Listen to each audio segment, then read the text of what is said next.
I just got done watching Black Adam, and this is hands down a misunderstood, epic comic book movie that so many of you are going to completely enjoy, and I am absolutely shocked by that Rotten Tomatoes score. Now, is the movie perfect? By means, not at all. I have issues, but god damn, The Rock has been saying this for a long time, that this is going to usher in a new era of the DC universe. And I think a lot of us look at that and hear that and go, The Rock? Dwayne, come on. Are you just talking about yourself as Black Adam? And in some way, shape, and forms, yes. Black Adam is established as a menacing, unstoppable powerhouse in this movie. And we're going to talk about that. But what this movie does to establish and further out the DC universe is a lot of what Marvel did in Phase 1 in a lot of their different movies. And that's why I'm kind of shocked that a lot of critics were so high on those, but not on this. And I'm not saying that DC is completely copying the Marvel universe whatsoever. This is definitely in their own vein of setting up stuff, but it's setting up in a very action-packed, visceral way that I'm so excited to talk about, because Black Adam is the definition of badass, hype, intense, and absolutely just kinetic, fast-paced filmmaking. And that is why Black Adam is absolutely going to be a misunderstood epic. And I think a lot of people are going to look back at this movie like they do with Man of Steel, because look at Man of Steel, it has a Rotten Tomatoes score that's way lower than it should be, and maybe that's just me. I love that movie. But goddamn, I got a lot to talk about with Black Adam. So of course, before we get any further into this review, the most important about all of this stuff is hearing your guys' thoughts down below in the comment section. So leave your thoughts, as well as hit that like and subscribe button for all sorts of fun, geeky content over here on a daily basis. I have an awesome DCEU updated ranking coming out later this week, I think Friday, as this video is going up, so make sure to look forward to that. But with that established, let's dive into my pros on Black Adam and why, again, I think this is a very misunderstood movie.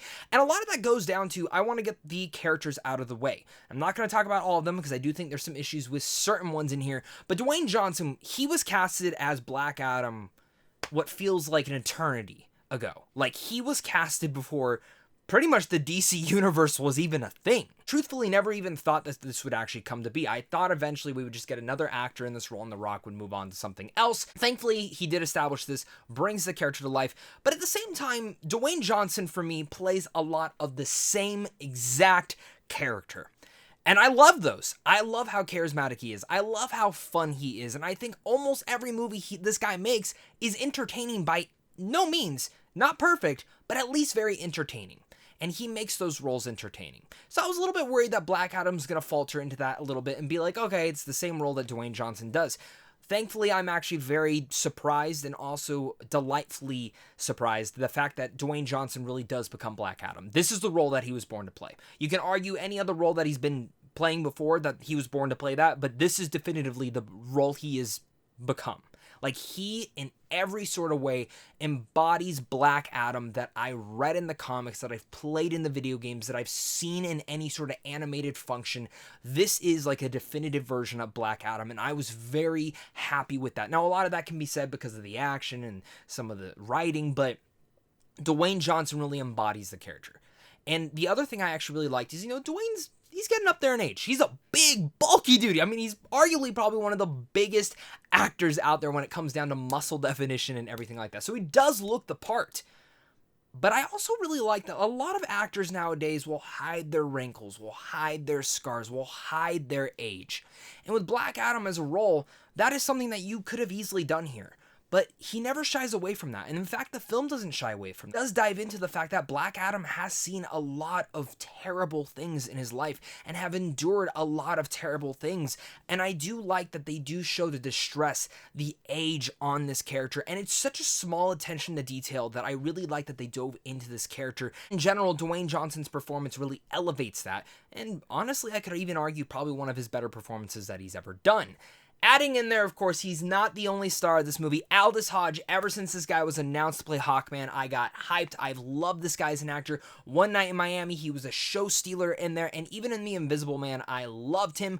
But Hawkman, truthfully, This is the character that we've been waiting to see in live action, and I think Aldis Hodge does a really great job in here. And shout out must be made to the costume designers, because all the costumes, like, look stunning, whether it's Cyclone, Atom Smasher, Black Adam himself, but specifically Hawkman and Dr. Fate, which we're going to talk a little bit more about Dr. Fate in a second, but Hawkman's mask is a big embodiment of him.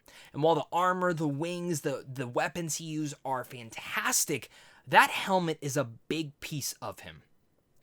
And the way that Aldis Hodge was able to express so much emotions within his eyes, his facial expressions, inside just that mask, you can feel and understand everything he's giving, and really much his passion towards being a hero. And it makes me very excited to see what else we see in the future with Aldis Hodge as this character, and leading in there as well, Pierce Brosnan as Dr. Fate. Now, Dr. Fate is one of my favorite DC Universe characters. I honestly never thought we would get him in live action, at least this soon. I thought it would have been way down in the line. But the way that Pierce Brosnan plays the charming, suave character that has this mysterious undertone to him very much is reminiscent of a lot of different elements, and Pierce Brosnan brings it. I love the suit. I was a little bit hesitant on the mask. The mask was very comic accurate, but I wanted the eye holes. But the way that they actually use some of the magic effects in here really work. And what you've seen in the trailer of these two characters, there's a ton more. And I think that's where it goes as far to say, what the trailer sells you on is a badass epic time. And that's exactly what this movie is. It's action-packed, it's so much fun, and it's just an action-packed movie. Is the story deep? No. I think there's some cool moments to it that adds to the mythology, which I'm about to talk about, but the action itself is so awesome. I just could not get the grin off my face. Every single second that you see Black Adam moving through here, completely evaporating everyone in sight. It really made me scream fatality from Mortal Kombat. Fatality.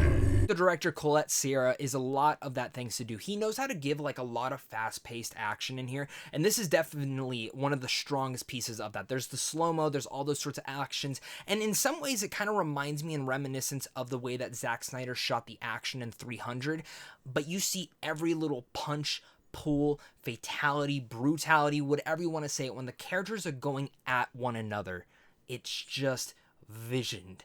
And I loved it. I was so into it. And I've always said this, that I think the DC Universe has some of the best action that we've ever seen in comic book movies in general. And I was happy to see that Black Adam continued that trend, because from watching the trailers, I'm like, this looks badass, but I need to see all these action scenes actually fleshed out and not just chopped up and cut up. And thankfully, every single one of them, it's either the enemy dies in one hit, or you just see Black Adam going around. And when he's dealing out decks to the heroes, and especially one of the villains of the story, you're just sitting there in absolute awe, having a blast of a time. I also forgot to mention Quintessa Swindell, who plays Cyclone in here. They didn't give a lot of character development to her, but man, did I love the outfit, the costume design, and again, just her infectious charm was very well done in there. Real fast, I'm editing the video currently and re-listening back. I totally forgot to mention Lorne Balfe's score. It is incredible and probably one of my favorites in the DC universe. One of the other things that I think really makes this movie misunderstood isn't just those performances and all the action that I talked about, because you obviously know you're going to get those. You know you're probably going to get really good embodiments of these characters and awesome action scenes. The thing I was truly surprised by, and one of my favorite characters in comic book lore, is Shazam. And Black Adam has a very special history when it comes down to the mythology of the word Shazam. And they add to the word Shazam and the mythology of all that in such a special and grand way that's going to make you look at, when you go back and watch Shazam now, in a different light. And specifically when Shazam 2 comes out, we're going to get a new light of that. Now, again, this is a non-spoiler review. I'm not saying that Zachary Levi shows up in here, but if you've watched Shazam, you obviously know some of the references in there to Black Adam, and they touch on those and again add so much. And I think that's why Dwayne Johnson also said that this is ushering in a new era of the DC universe, because this is the first start. This is like the start of their phase 1. And for me, what it's doing is it's bridging the gap from what happened before in some movies that maybe weren't for everyone, but bridging it so some of that can come over, adding mythology to all of that epicness that was always already given, all the greatness of the DC universe. They're bringing it over here. They're leaving behind some of the baggage, and they're continuing that story while establishing not just one new character, but multiple new characters. Atom Smasher, Hawkman, Dr. Fate, Cyclone. And again, adding more mythology to the word Shazam. Adding more mythology to everything in here that builds up that film, the DC Universe, and Black Adam even more. And I was thoroughly impressed by that. I didn't expect to see that. As a comic book fan, I was, again, not expecting all of that. And we'll talk about character development in here, but the fact that you were able to establish all those characters in such a short amount of time, within 2 hours, and make me go, I'm interested. I want to see more of this. Because the little details they do with Dr. Fate, there is so much you could go and explore now with that character. Aldous Hodge's Hawkman, there's a lot of background that you can go and explore with that character. Atom Smasher and Cyclone, not too much there, but again, we'll talk about that. I keep dancing around that, but the misunderstood aspect of how this is building up it, but not in the way that, say, Iron Man 2 did, which was very cliche, way too over heavy. In fact, the way that this movie actually does feel built up is it's kind of like if you took the first Avengers movie, they did a lot of world building in there. And they took everything that needed to be, but at the same time of what James Gunn did with Guardians of the Galaxy, with establishing the whole space opera theme of the Marvel Universe, the DC Universe is now establishing a lot of different elements, and I couldn't get enough of it. While I still remain baffled by that Rotten Tomatoes score, I definitely think this movie should absolutely be higher. And I've seen some people even say this is as bad as Morbius, if not worse, which I think is insane. Did you actually watch Morbius?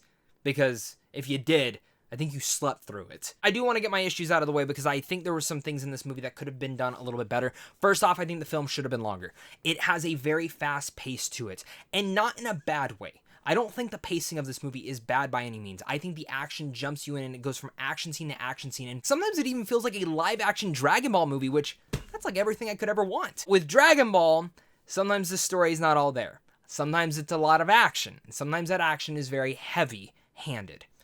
Now, like I said, I think this movie should have been a little bit longer.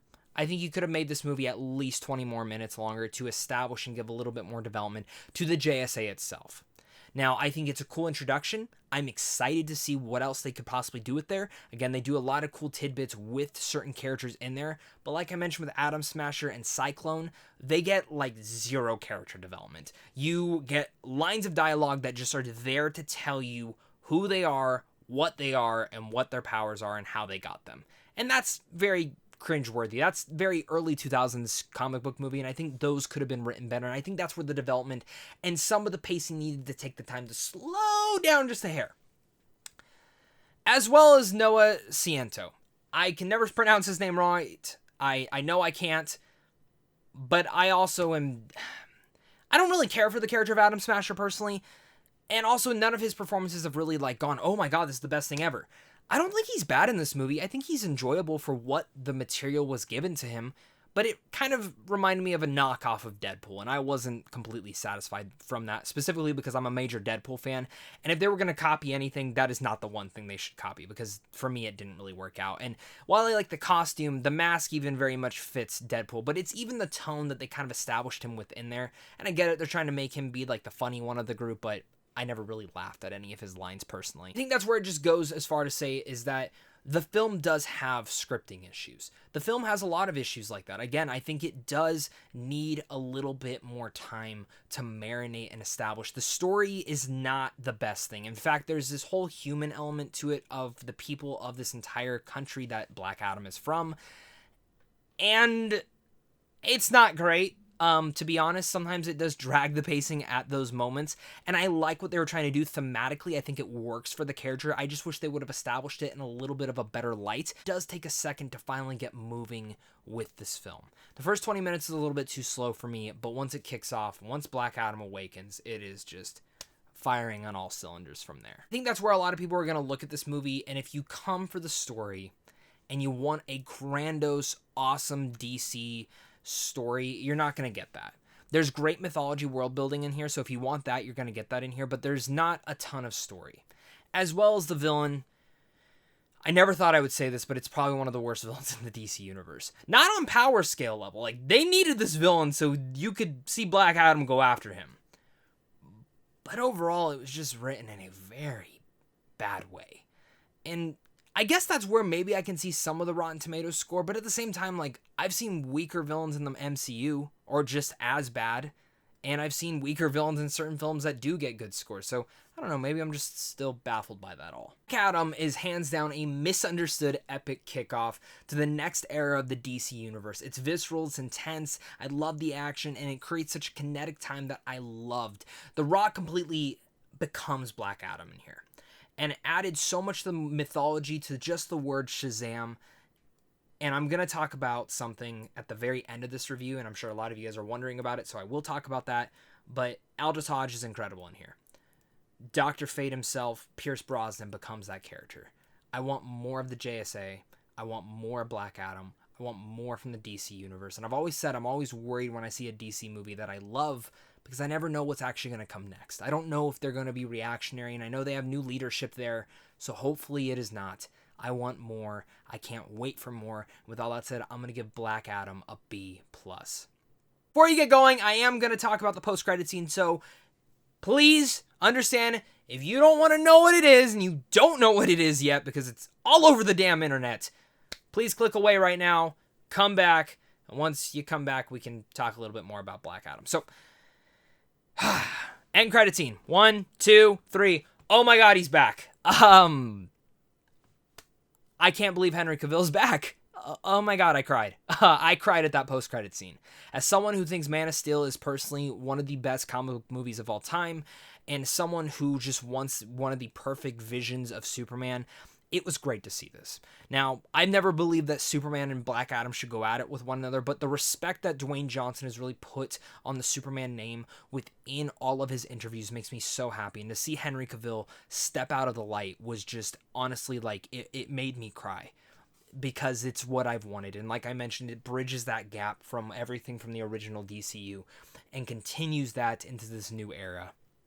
And if it's, if we truly get a Man of Steel 2, it'll mean a lot. And even though I had heard, and pretty much it's just been spoiled all over the internet, just seeing him made my entire life.